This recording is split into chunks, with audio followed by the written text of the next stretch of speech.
Berikut penggugat sampaikan beberapa putusan yang mana Majelis Hakim Pengadilan Pajak dalam memutus sengketa perpajakan menggunakan pertimbangan hukum yang mengacu pada asas-asas umum pemerintahan yang baik dan norma hukum serta sanksi yang terdapat dalam peraturan perundang-undangan administrasi pemerintahan maupun peraturan perundang-undangan perpajakan.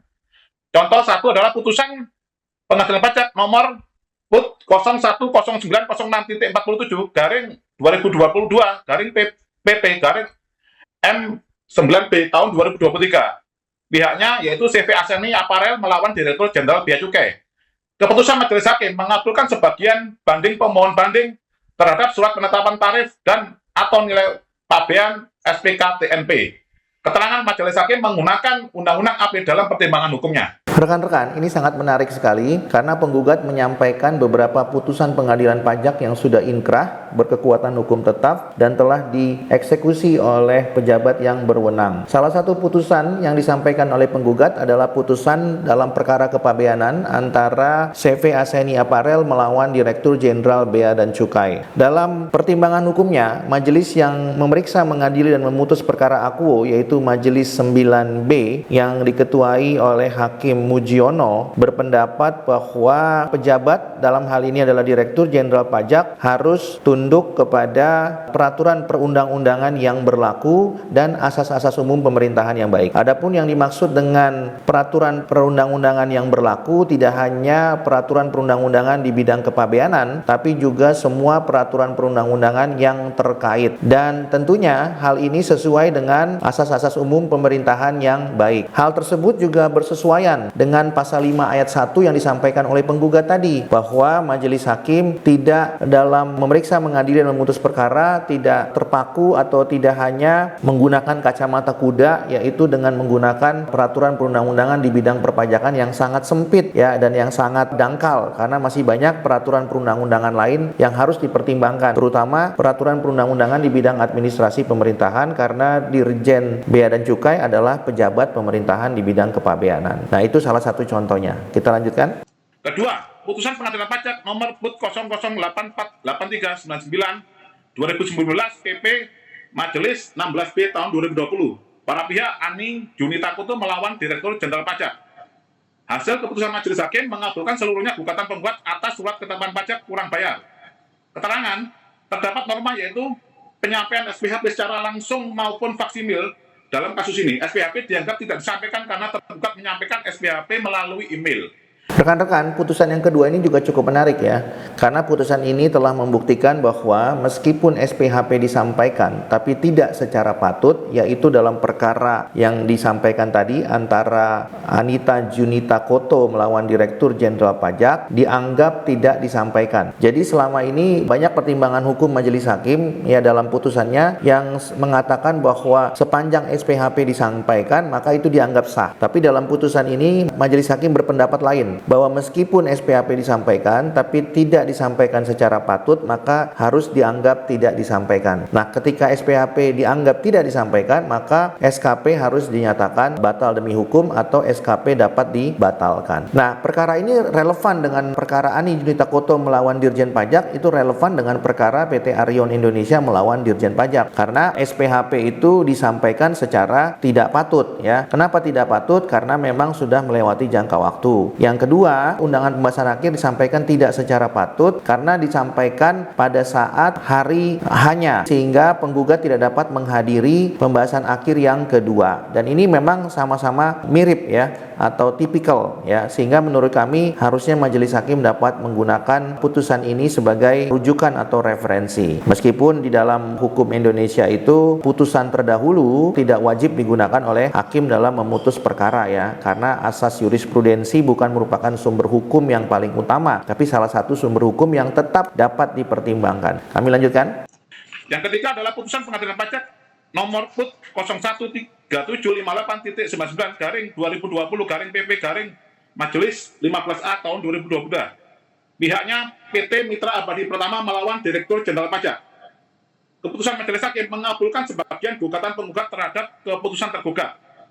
keterangan, tidak ada norma dan sanksi untuk memberikan surat tugas kepada tim peneliti keberatan, namun gugatan dikabulkan. Nah, putusan yang ketiga ini juga cukup menarik ya, dan inilah yang menjadi persoalan perbedaan mazhab di pengadilan pajak ya. Nah, putusan ini sekaligus membuktikan atau membantah mazhab yang ada di pengadilan pajak bahwa ketika akibat atau sanksi hukum tidak diatur dalam rumusan norma, maka dapat dilanggar. Seperti pendapat Majelis Hakim 3A ini dalam memutus perkara yang lain yang hampir mirip, di mana yang bersangkutan mengatakan karena tidak ada akibat atau sanksi hukum yang diatur di dalam Undang-Undang KUP maupun PMK terkait dengan pelanggaran jangka waktu pengujian atau pelanggaran jangka waktu pembahasan akhir, maka jangka waktu itu dapat dilakukan kapan saja. Dapat dilakukan kapan saja melebihi jangka waktu 6 bulan untuk pengujian dan jangka waktu 2 bulan untuk pembahasan akhir. Sehingga pemahaman hakim tersebut harusnya dapat disesuaikan atau dapat dipahami dengan membaca putusan ini. Dalam putusan ini disebutkan bahwa meskipun tidak ada kewajiban, tidak ada rumusan norma yang mengatur mengenai kewajiban atau larangan, bahkan tidak ada rumusan norma yang mengatur mengenai akibat atau sanksi hukum, namun majelis hakim berpendapat bahwa hal tersebut harus tetap dilaksanakan. Nah, berbeda dengan perkara PT Arion Indonesia melawan Dirjen Pajak, di mana larangan atau kewajiban melaksanakan pengujian dan pembahasan akhir itu sudah diatur jangka waktunya 6 bulan dan 2 bulan. Namun yang dipersoalkan oleh majelis hakim adalah akibat atau sanksi hukumnya, yang mana sebenarnya akibat atau sanksi hukumnya itu ada pengaturannya tapi tidak dalam Undang-Undang KUP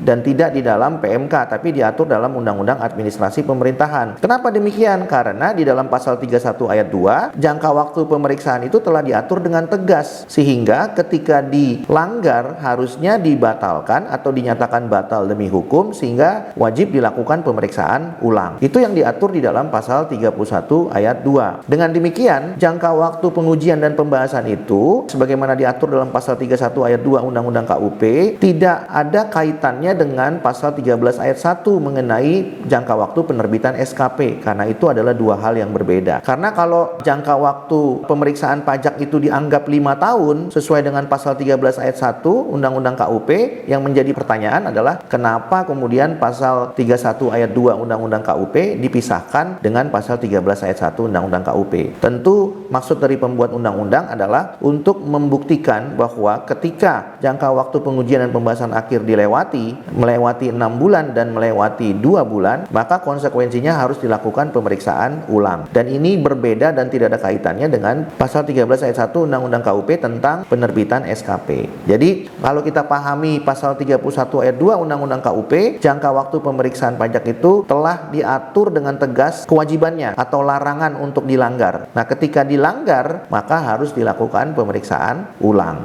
Kita ikuti video berikutnya. Yang keempat adalah putusan nomor 016308.19/2020 Majelis 11B antara PT Mandara Airlines melawan Direktur Jenderal Pajak. Keputusan majelis hakim membatalkan surat keputusan tergugat dan memerintahkan tergugat untuk melakukan pemeriksaan lapangan. Majelis hakim menggunakan Undang-Undang Administrasi Pemerintahan dalam pertimbangan hukumnya. Jadi dalam kasus ini adalah majelis hakim membatalkan surat award dan memerintahkan tergugat untuk melakukan pemeriksaan ulang.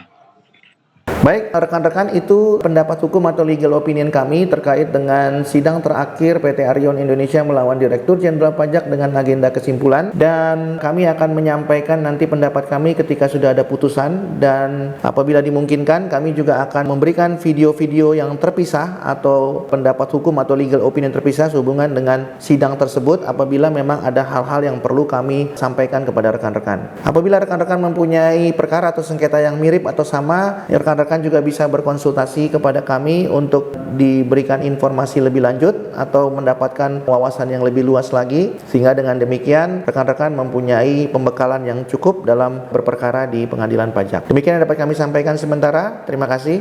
Selamat siang.